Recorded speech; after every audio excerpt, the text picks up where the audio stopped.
አንዱ ሰው በቀን ውስጥ 7 ጊዜ ሊለዋወጥ ይችላል። 7 ጊዜ ሊቀያየር ይችላል።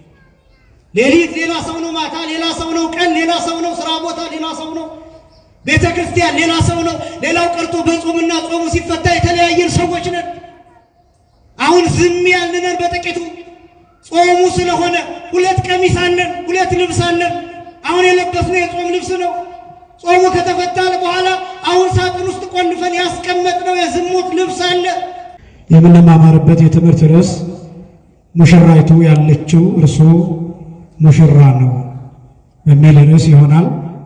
የቅዱስ ዮሐንስ ወንጌል ምዕራፍ 3 ቁጥር 29 ላይ የሚገኝ ኃይለ ቃል ነው። ሙሽራይቱ ያለችው እርሱ ሙሽራ ነው። አሁን እነዚህን እያንዳንዷን ቃላት ጊዜ በፈቀደልን መጠን የመጀመሪያው ሙሽራይቱ፣ ከዛ ያለችው፣ ከዛ እርሱ ሙሽራ ነው የሚሉትን እነዚህን 3 ቃላት ብቻ እንመለከታለን። ሙሽራይቱ ያለችው እርሱ ሙሽራ ነው ይላል። ሙሽራይቱ ተብላ የተገለጠችው ይሄ ክፍል ነገረ ክርስቶስና ነገረ ቤተክርስቲያን የያዘ ነው። ትንሽ ጠንከር ሊል እንደሚችል እገምታለሁ። በደንብ ከሰማችሁኝ ትረዱኛላችሁ ብዬ አስባለሁ። ሙሽራይቱ ተብላ የተጠራችው ቤተክርስቲያን ናት። ለምንድን ነው ቤተክርስቲያንን ሙሽራይቱ ሙሽሪት ብሎ የሚገልጣት መጽሐፍ? አሁን ይሄን ስታነቡት፣ ዛሬ ስታነቡት ሙሽራይቱ ይላል፣ ነገም ብታነቡት ሙሽራይቱ ይላል፣ እስከ ዓለም ፍጻሜ ድረስ ብታነቡት ሙሽራይቱ ይላል፣ ዓለም አልፎ ብታነቡትም ሙሽራይቱ ይላል። ማይቀየር ቃል ነው፣ ማይለወጥ ቃል ነው። ሰማይና ምድር ያልፋል፣ ምን ግን አያልፍም፣ ቃሌ ግን አያልፍም ባለው ቃል መሰረት የማያልፍ ቃል አንዱ ይሄ ነው።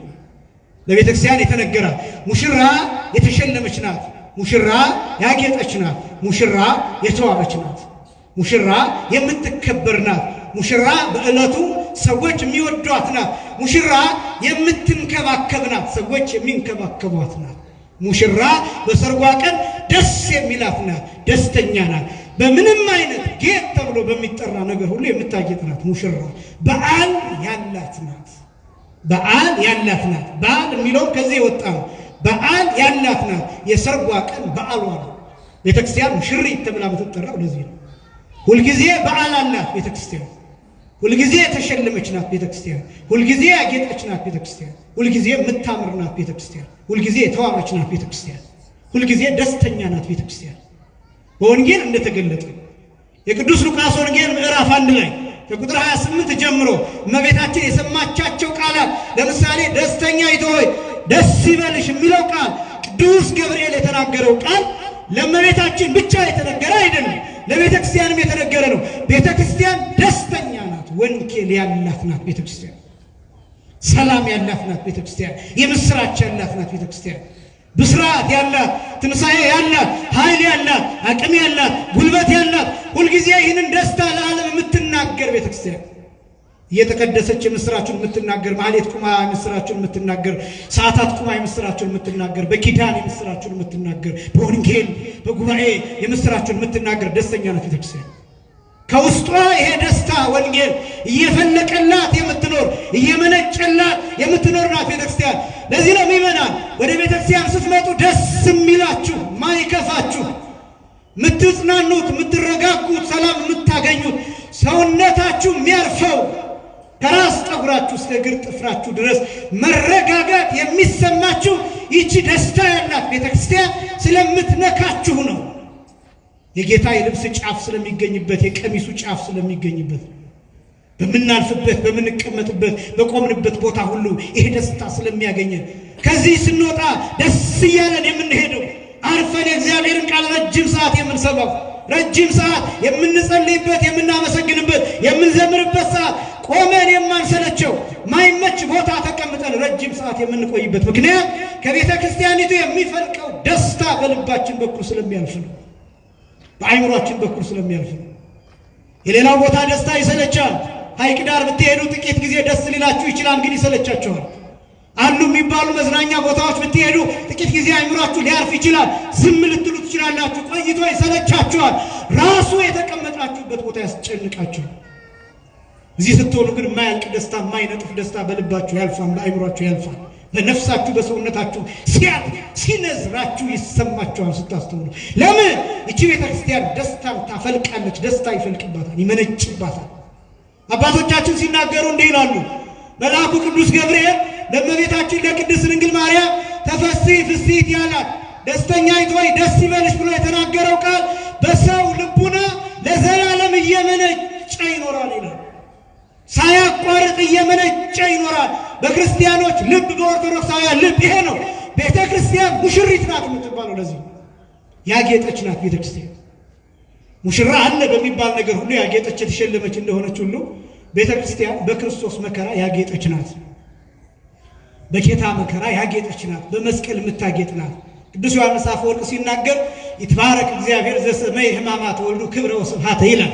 የልጁን መከራ ክብርና ውበት ያደረገ አምላክ የተመሰገነ ይሁን ይላል። ቤተ ክርስቲያን በጌታ ሞት ታጌጣለች፣ በደሙ ታጌጣለች፣ በመከራው ታጌጥበታለች። ታለቅሳለች እኮ ቤተ ክርስቲያን፣ ግን ደግሞ ታጌጥበታለች፣ ትጽናናበታለች። ግርፋቱን ትሰብካለች፣ ግርፋቱን ትናገራለች፣ ግርፋቱን አስባ መከራውን ትካፈላለች። ግን ደግሞ ጌጧ ነው። ጣቷ ላይ የታሰረ የደም ቀለበት አለ። ማይዝቅ ቀለበት፣ የሚያበራ ቀለበት፣ ማይደበዝዝ ቀለበት፣ ማይወድቅ ቀለበት፣ ከጣቷ ጋር የተዋደደ ቀለበት አለ። እሱም ከደም የተሰራ የደም ቀለበት ነው። የደም ኪዳን ያለበት ቀለበት፣ የመከራ ቀለበት፣ የመስቀል ቀለበት፣ የግርፋት ቀለበት፣ መስቀል ላይ እንደ ጎርፍ የፈሰሰ ደም ቀለበት፣ ጣቷ ላይ ያለ ቀለበት አለ። ውበቷ እሱ ነው። ከሩቅ ብታዩዋት የምትጎበኝ የምታበራ ቤተክርስቲያን፣ አንዲት ተብላ ቅድስት ተብላ የምትገለጥ ቤተክርስቲያን ሙሽሪት ትባላለች። በዓል አላት ቤተክርስቲያኗ፣ በዓል አላት። ሁልጊዜ ስለ ክርስቶስ የምታከብረው በዓል አላት። በየቀኑ የምትናገርለት ሙሽራ አላት። ፈታ አይደለችም ቤተክርስቲያን፣ ጋለሞታ አይደለችም ቤተክርስቲያን፣ ባዶዋን አይደለችም ቤተክርስቲያን፣ የተዋረደች አይደለችም ቤተክርስቲያን፣ የምታመነዝር አይደለችም ቤተክርስቲያን፣ የምትማግጥም አይደለችም ቤተክርስቲያን። ምክንያቱም ባል አላት፣ ምክንያቱም ሙሽራ አላት። የምትወደው ክርስቶስ ሙሽራ አላት። ሙሽራይቱ የምትባለው ለዚህ ነው። ለምንድን ነው ሁልጊዜ ሙሽራ የምትባለው? ይሄ የተሰጣት ቀራንዮ ላይ የተሰጣት የሙሽራነት ክብር አይነጠቅም፣ አይወሰድባትም። ሁልጊዜ ተመሳሳይና ትኩስ ሆኖ ይኖራል። አስደናቂ ነው። ለምሳሌ እዚህን ዓለም ትዳር ብትመለከቱ ምናልባት ሙሽሪት የምትባለው አንዲት ሴት በዛ ቢባል ለአንድ ዓመት ሊሆን ይችላል። ከዛ በኋላ ሙሽሪት የሚለው ስም ቀርቶ ሚስት ነው ተብላ የምትጠራው። ሚስት ትባላለች። የምታጌጥበት ጊዜ ያልፋል፣ የምትዋብበት ጊዜ ያልፋል። ከዛ በኋላ ልጅ ይመጣል። ስለ ልጇ መኖር ትጀምራለች። ምናልባትም ራሷን ጣል ልታደርግ ትችላለች። የምትፈልገው ላትለብስ፣ የምትፈልገው ላትበላ፣ የምትፈልገው ላትጠጣ ትችላለች። ውበቷ ሊደበዝዝ ይችላል። በዚህ ምክንያት ሙሽራነቷ እየቀነሰ ይመጣል። ሙሽሪት መባሏ ቀርቶ የገሊት ሚስት፣ የገሊት ባለቤት መባል ትጀምራለች።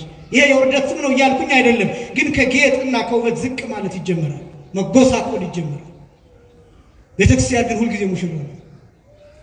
ሁልጊዜ የክርስቶስ ደም አንድ ጊዜ ቀራንዮ ላይ የተሰጣት ያ እያበራላት ስለሚኖር አንገቷ ላይ ያለው ማተብ ስለማይደበዝዝ አንድ ጊዜ የተሰጣት መስዋዕት ማይለወጥ ዘላለማዊ ስለሆነ ሙሽሪቱና እያበራችበት ትኖራለች፣ እንዳጌጠችበት ትኖራለች፣ እንደተዋበችበት ትኖራለች፣ እንደተሸለመችበት ትኖራለች። በጣም ደግሞ የሚገርመው ቀጥሎ ያለው ቃል ያለችው ይላል። ሙሽራይቱ ያለችው ይላል። ለምንድን ነው ሙሽራይቱ የነበረችው ያላሉ? በደንብ ስሙ። ሙሽራይቱ ያለችው ነው የሚለው፣ የነበረችው አላለም። ያለችው ነው ያለው። የምትኖረውም አይደለም ያለው፣ ወደፊት ያለችው ነው የሚለው። ያለችው የሚለው ቃል ዛሬም ያለችው ይላል፣ ነገም ስታነቡት ያለችው ይላል፣ እስከ ዓለም መጨረሻ ድረስ ስታነቡት ያለችው ይላል። ከዓለም ፍጻሜ በኋላ ሙተን ተነስተን ይህን ቃል ስናየው ያለችው ነው። ለምንድን ነው ያለችው የሚለው ይህን ቃል የሚጠቀመው? ለምንድን ነው ቅዱስ ዮሐንስ መጥምቅ ቢባል ምን ጊዜም እኛ ለክርስቶስ አለ ነው። ምን ጊዜም እኛ ለክርስቶስ አለ ነው። እኛ ነን ሁልጊዜ ክርስቶስ የሌለን እንጂ እኛ ግን ሁልጊዜ ለክርስቶስ አለ ነው። በምሳሌ ላስረዳችሁ። አንዳንድ ትዳር ውስጥ እንዲህ አይነት ነገር ይኖራል። እሷ ትዳር አላት፣ አግብታለች፣ ባሏ ግን ትዳር የለውም። አንዳንድ ሰዎች እንደዚህ ነው። እሷ ይመጣን ብላ ቤት ተጠብቀዋለች፣ እሱ እያመነዘረ ነው። በእሷ ቤት አግብታለች፣ በእሷ ቤት ባለ ትዳር ናት፣ ባሏን በታማኝነት ተጠብቀዋለች፣ እሱ ግን ያመነዝራል፣ እሱ ይማግጣል፣ እሱ ወደ ሌላ ቦታ ይሄዳል፣ እሱ ፊልድ አለኝ እያለ ይወጣል፣ እሱ ከሌሎች ሴቶች ጋር ይተኛል፣ እሷ ግን ባላለኝ ብላ በታመኝነት እሷን ትጠብቀዋለች። ብትጠይቋት እሷ ባላለሽ ብትሏት አዎ፣ ትዳራለሽ ብትሏት አዎ፣ ባልሽ የት ሄደ እየጠበቅኩት ነው ትላቸዋለች። እሱንስ ብትጠይቁት አይ ትዳር እኮ አይባልም ያለውበት ሁኔታ አስቸጋሪ ነው ያለ ያመነዝራል። አግብታለች እኮ አግብቷታል እኮ ስትጠይቁ ግን ትዳር የለኝም ነው የሚለው። እሷ እየጠበቀችው ነው፣ እሱ ግን ትቷት እየሄደ ነው። በወንዱም እንደዛ ሚስት አለኝ ብሎ ይታመናል፣ እሷ ትታው ትሄዳለች። እሱን ብትጠይቁት ሚስት አለኸው፣ አግብተሃለሁ፣ ትዳር አለኸው፣ የት ናት ታዲያ? እየጠበቋት ነው። ትወዳታለህ? አዎ። እሷስ አልወደውም፣ ቢፈታኝ ደስ ይለኛል ልትል ትችላለች። እሱ አግብቷል፣ እሷም እኮ አግብታለች፣ ግን ደግሞ ትዳሯ ውስጥ አይደለችም። በእኛና በክርስቶስ መካከል ያለው ግንኙነት እሱ ነው። እኛ ያለነው ለክርስቶስ፣ እኛስ የለንም። ለምን? ትተነው እንሄዳለን። በእሱ ላይ እናመነዝራለን፣ በክርስቶስ ላይ እንማግጣለን። በክርስቶስ ላይ እንማግጣለን፣ በክርስቶስ ላይ እናመነዝራለን። ንስሐ እንገባ እሺ አንለውም፣ ስጋውን ደሙን አንቀበልም፣ ከቤተ ክርስቲያን ሕግና ትእዛዝ ውጭ እንሆናለን። መቁረብ አንፈልግም፣ መከተል አንፈልግም፣ ክርስቶስን ማሰብ አንፈልግም።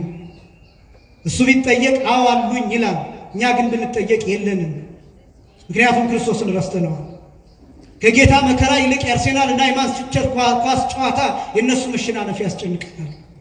ከጌታ መከራ ይልቅ ኳስ ጨዋታ ሲጫወቱ የተጎዱ ሰዎች ጉዳት ያሳስበናል።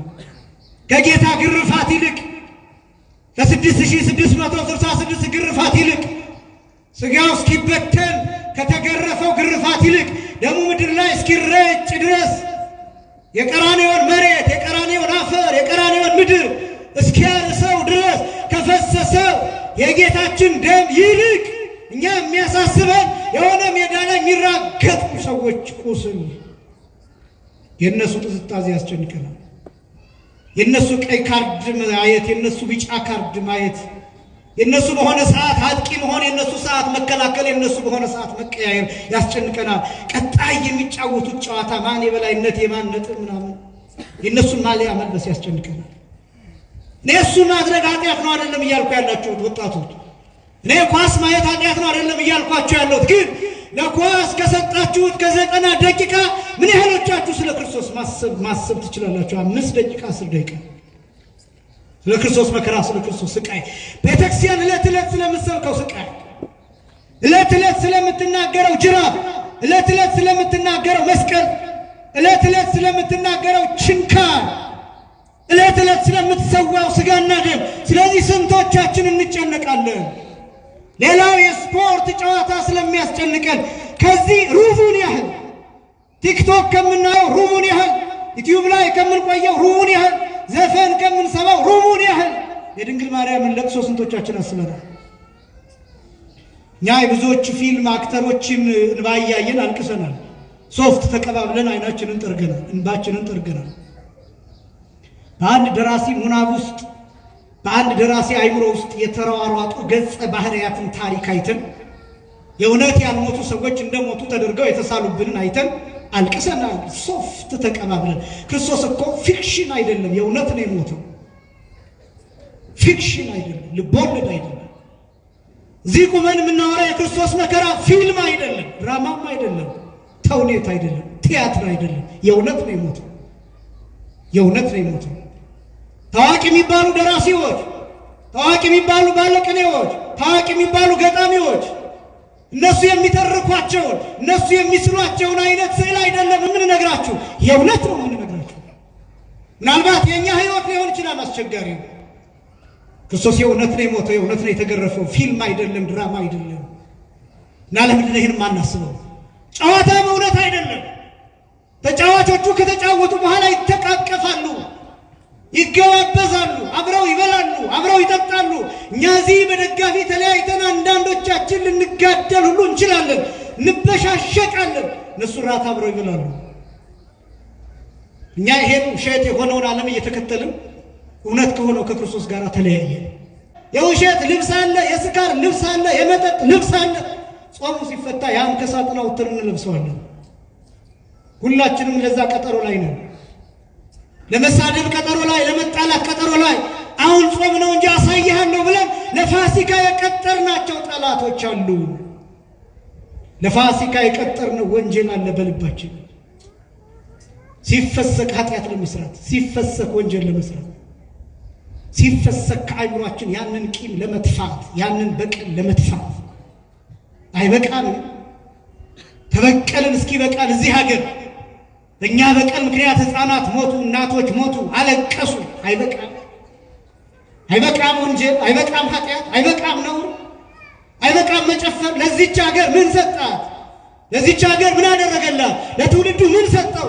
ልፍስፍስ ትውልድ ከመስራት ባለፈ ምን ሰራለት? ለትውልዱ ምን አደረገለት? ለትውልዱ ዓመታትን ቆጠርን፣ የዚህን ዓመት ምናምን ብለን ወደኋላ ሂደን ሂሳብ አወራረድን። ወደኋላ ተመልሰን እነገሌ ብለን ጥርሳችንን ነክሰን ተበቀልን። በአንድ ጉድጓድ ብዙዎችን ቀበርን። አንዳንዶቹን ወደ ወንዝ ጣልን፣ ውሃ ወሰዳቸው፣ አስከሬናቸው ሱዳን ገባ። አንዳንዶቹ ቅጠል ተጣለባቸው፣ አንዳንዶቹን ጅብ ጎተታቸው፣ አንዳንዶቹን አሞራ በላቸው። አይበቃም? አይበቃም? አይምሯችን ውስጥ ያለው ክፋት፣ አይምሯችን ውስጥ ያለው ጨለማ አይበቃም? ይህን ማስወገድ አይገባም? ቅድስና እኮ ይሄ ነው። ቅድስት እኮ ይሄ ነው። ጾም እኮ ይሄ ነው። የአይን መጾም፣ የእጅ መጾም፣ የሰውነት መጾም፣ የአይምሮ መታዘዝ፣ የልቡና መታዘዝ እኮ ይሄ ነው። ይህ አይበቃም? ከጎረቤት ጋር ተኮራርፎ መኖር አይበቃም? ወንድምን ማሳደድ አይበቃም? ሌላውን ማሳደድ ራሱን ማለት በተኛበት ድንጋይ መጣል አይበቃም?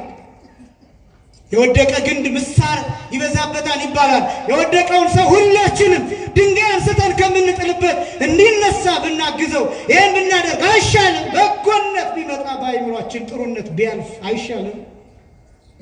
በጣም ብዙ ምልክቶቻችንን እያጠፋናቸው ነው። የኢትዮጵያዊነትን ምልክት፣ ክርስቲያናዊ ማህበረሰብን ምልክት፣ የመከባበር ምልክት፣ የእርቅ ምልክት፣ የሽምግልና ምልክት፣ የትልቅነት ምልክት፣ የመመካከር ምልክት፣ እሱን ድንበር አፍርሰነዋል። አስታራቂ የሚባል የለም። አስታራቂ ይዋረዳል። አሁን አስታራቂ ሽማግሌ አሁን ይሰደባል። አስታራቂ ሽማግሌ አሁን ይወነጀላል። ማስታረቅ እንደ ወንጀል ይቆጠራል። ብዙ የምንከብርባቸውን ነገሮች እሱን አፍርሰን ጥለን እንደ ማህበረሰብ የአይሁድን ሁኔታ አሁን እኛ በልባችን አሳድገነዋል። አሻሽለን ዘመናዊ አድርገን አቅርበነዋል። የአይሁድ ክፋት ኢየሩሳሌም ውስጥ ብቻ ነበር ተወስኖ የነበረው። አሁን የእኛ ክፋት ዓለም አቀፍ ሆኗል። ክፋታችን በቲክቶክ ይገለጣል፣ በፌስቡክ ይገለጣል፣ በዩቲዩብ ይገለጣል። ሚዲያ አለ፣ ሁሉም አፍ አለ። የሁሉም አፍ ሰፊ ነው። ሁሉም ዩቲዩብ አለ። ሁሉም በፈለገበት ሰዓት የሚፈልገውን ሰው ለማዋረድ የሚሆን ጉድጓድ ቆፍሯል። አድፍጦ ነው የሚጠብቀው።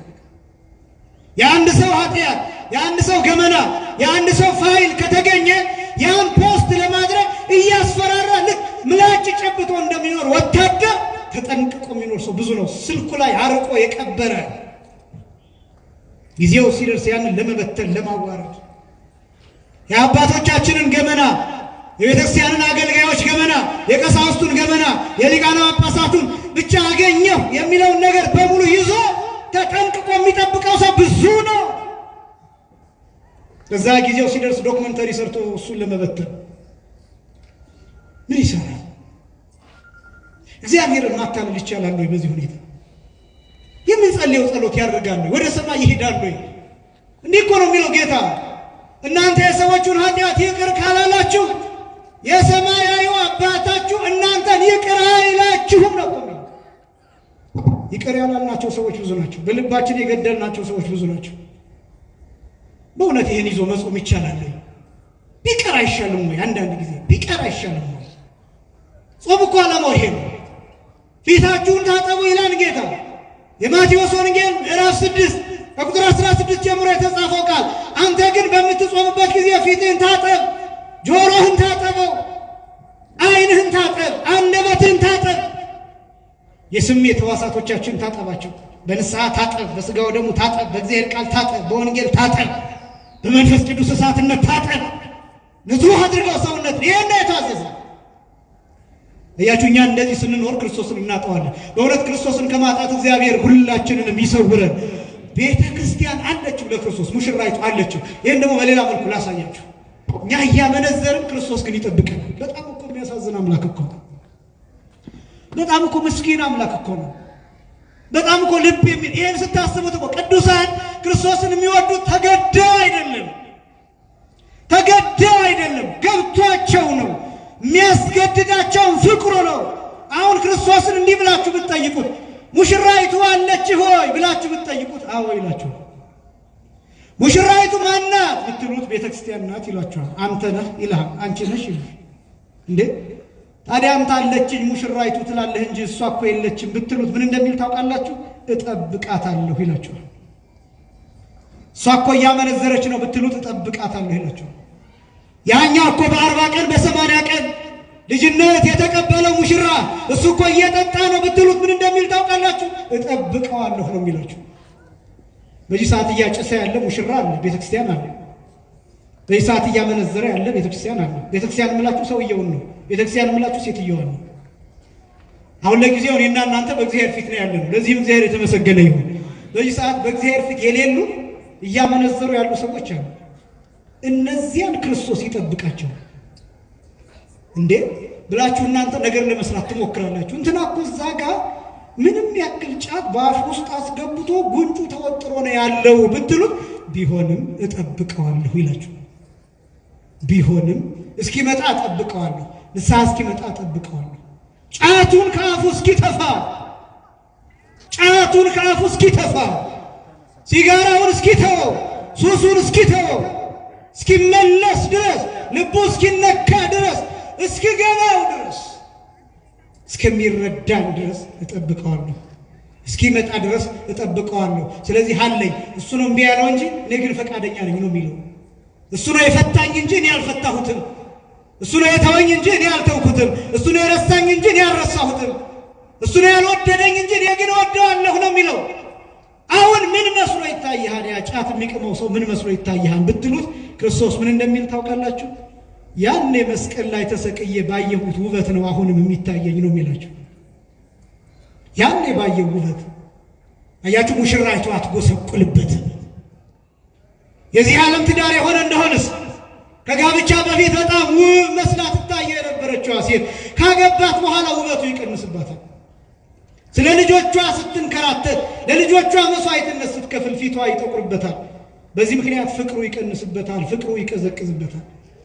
ከዚያ በፊት ማሬ፣ ፍቅሬ፣ ስኳሬ ምናምን እያለ ይጠራት የነበረ ምናልባትም በሌላ መጥፎ ስም ይጠራት ይሆናል። ፍቅሩ ይቀዘቅዝበታል። ምክንያቱም ከጋብቻ በፊት ያውቃት የነበረ መልክ ጠፍቶበታል። ክርስቶስስ ቤተክርስቲያኒቱ ሲያገባትም ካገባትም በኋላ ውበቷ ለሱ ተመሳሳይ ነው። አሁንም እዚህ ቆመን የሚያየን ክርስቶስ በምን አይነት ውበት እንደሆነ ታውቃላችሁ? ያኔ መስቀል ላይ ለሁላችንም ድቅቅ ሲል ባየበት ፍቅር ነው አሁን የሚያየን። ያኔ በነበርንበት ውበት ነው የምንታየው። ያኔ በነበርንበት ጌጥ ነው አሁንም የምንታየው። ኃጢአታችንን አይደለም የሚያየው ክርስቶስ፣ እኛን ነው የሚያየው። እኛንን ሰዎችን ከነ ኃጢአታቸው የምንመለከተው ክፉዎች ስለሆነ ሰዎችን ኃጢአታቸውን የትናንት በደላቸውን እያነሳን አንተ እኮ እንዲህ የሰራህ እንዲህ ያደረግክ ሰው ነህ፣ እንዴት አንተ ቤተክርስቲያን ትመጣለህ እያል ምናሽማቅቀው እኛ ነን። ክርስቶስ እንደዛ ያይ። ከዛስ ሙሽራይቱ ያለችው ሙሽራ ሁልጊዜ ክርስቶስ ሙሽራ ተብሎ ይገለጣል። ግን ሙሽራ ተብሎ ሲገለጥ እንደዚህ አይነት ሙሽሮች አይደለም። በእርግጥ የጫማውን ማሰሪያ ያልፈታ ማለት እስከምን ድረስ እንደሆነ ታውቃላችሁ? መከራ እየመጣበት እንኳን የጫማውን ማሰሪያ ያልፈታ፣ መስቀል ተሸክሞ እየተደፋ ለሰከንድ እንኳን ውሳኔ ለመቀየር ያላሰበ ሙሽራ 6666 ጊዜ እየተገረፈ ብዙ ጊዜ እንደምንለው የጅራፉ ጫፍ ላይ እንደምትሰሙት የጅራፉ ጫፍ ላይ የታሰሩ ሚስማሮች አሉ፣ የብረት እሾሆች አሉ። የሚገርፉት ሰዎች ድርሳነ ማህያዊ ሲናገር 570 ወታደሮች ተሳትፈውበታል ይላል። በግርፋቱ 570 ወታደሮች ይላል። እነዚህ 570 ወታደሮች እስራኤላውያን ወታደሮች አይደሉም፣ አይሁዳውያን ወታደሮች አይደሉም፣ ሮማውያን ናቸው፣ አሕዛብ ናቸው። ጾም የሚባል አያውቁም፣ የሚበላ የማይበላ የሚባል አያውቁም፣ አሳማ ምናምን በሬ ምናምን የሚባል ነገር አያውቁም። ስጋ ከሆነ መብላት። እህል ከሆነ መብላት፣ ጧት ተነስቶ መብላት፣ በራበው ሰዓት መብላት። ጾም የሚባል ነገር አያውቁም። ሱባኤ የሚባል ነገር አያውቁም። በቤተ መቅደሱ መቆም፣ በምኩራብ መሄድ፣ መጸለይ የሚባል ነገር አያውቁም። ትህርምት የሚባል ነገር አያውቁም። እንደ አይሁድ የቂጣ በዓል የሚባል ነገር አያውቁም። የሚበላ የማይበላ የሚል ሕግ የላቸው። ያገኙትን ይበላሉ። ወፍራሞች ናቸው። ስፖርት ይሰራሉ። ጠንካሮች ናቸው። በዚህም ላይ ደግሞ ጨካኞች ናቸው። እነዚህ 570 ወታደሮች በክርስቶስ ግርፊያ ላይ ተስማምተዋል። 570 እያንዳንዱ በሚችለው መጠን ሁሉ የክርስቶስ ጀርባ ላይ ጅራፍ አሳርፏል። አንድ ገራፊ የጅራፉን ጫፍ የጌታ ጀርባ ላይ አሳርፎ ሲነሳ እፍኝ የሚያክል ስጋ የጅራፉ ጫፍ ይዞ ይነሳል። ያራግፉታል። ከጀርባው የሚነሳው ቆዳ፣ ከጀርባው የሚነሳው ስጋ፣ ከጀርባው የሚረጨው ደም እሱን አራግፈው እንደገና እንደ አዲስ መግረፍ ይጀምራሉ። አሁንም ይዞት ይነሳል።